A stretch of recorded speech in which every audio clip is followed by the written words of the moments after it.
महंगाई पर विपक्ष प्रदर्शन कर रहा है। संसद परिसर में विपक्ष की ओर से नारेबाजी की जा रही है। तो संसद का मॉनसून सत्र इस बार लगातार हंगामेदार रहा है।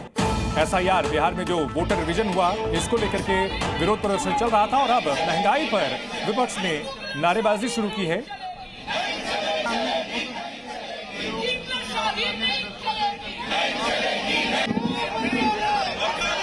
यहां पर देखिए, गले में प्याज की माला और यहां टी शर्ट पहन करके बाकायदा प्रदर्शन किया जा रहा है।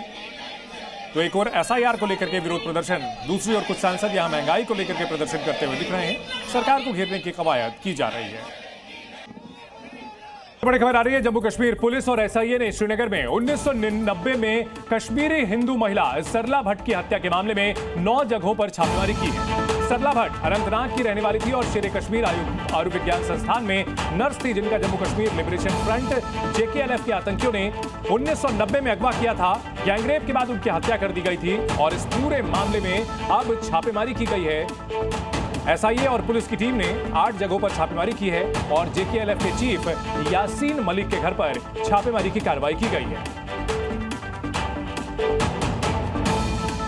35 साल पहले सरला भट्ट की बेरहमी से हत्या कर दी गई थी। उससे पहले उनके साथ सामूहिक दुष्कर्म किया गया था। तब कश्मीरी पंडितों का बड़े पैमाने पर पलायन हुआ था।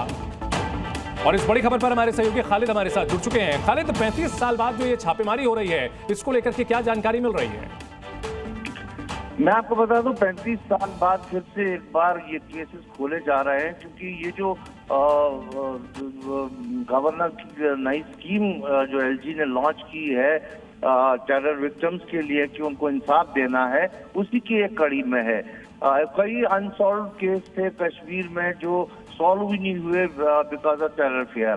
तो अब चूंकि माहौल सुधरा है और इंसाफ लोगों को चाहिए, उसी मामले में आज एसआईए ने जो है यहाँ पर रेड किए हैं, 8 जगह पर रेड किए हैं, जिनमें मुख्य बात यह है कि जम्मू कश्मीर लिबरेशन फ्रंट के चीफ यासीन मलिक, जो अभी फिलहाल तिहाड़ जेल में है, उम्र कैद की सजा काट रहे हैं, और उनके घर पर भी रेड हुई है। दरअसल मामला सरला भट्ट का है।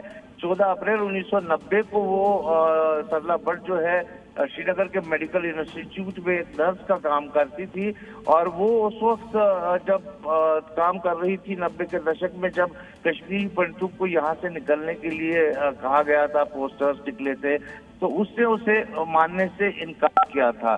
तो इसी वजह पर जो है उसको एब्डक्ट किया गया था 14 अप्रैल को, और 19 अप्रैल 1990 की में उसके शव जो है बिल्कुल बहुत पुराना मामला है खालिद। इस पूरे मामले में यासीन मलिक के घर पर छापेमारी की गई है। क्या ये जानकारी है कि कौन कौन से आरोपी, कौन कौन से लोग थे जिन पर इस मामले में शामिल होने का शक था या आरोप लगा था, और उसमें से कितने जीवित बचे हैं?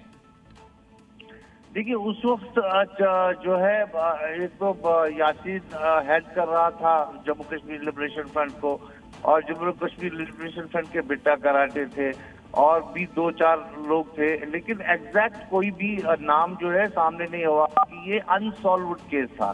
तो ऐसे ही केसों को जो है फिर से रीओपन किया जा रहा है जस्टिस के लिए, जिनमें सरला भट्ट का जो है केस जो है वो सबसे हॉरिफाइंग किलिंग का केस माना जाता था 90 के दशक में, क्योंकि म्यूटिलेटेड बॉडी के साथ साथ रेप का भी सिद्ध हुआ था जब पोस्टमार्टम हुआ था, और 4 दिनों तक उसको जो है एब्डक्शन में रखा गया था।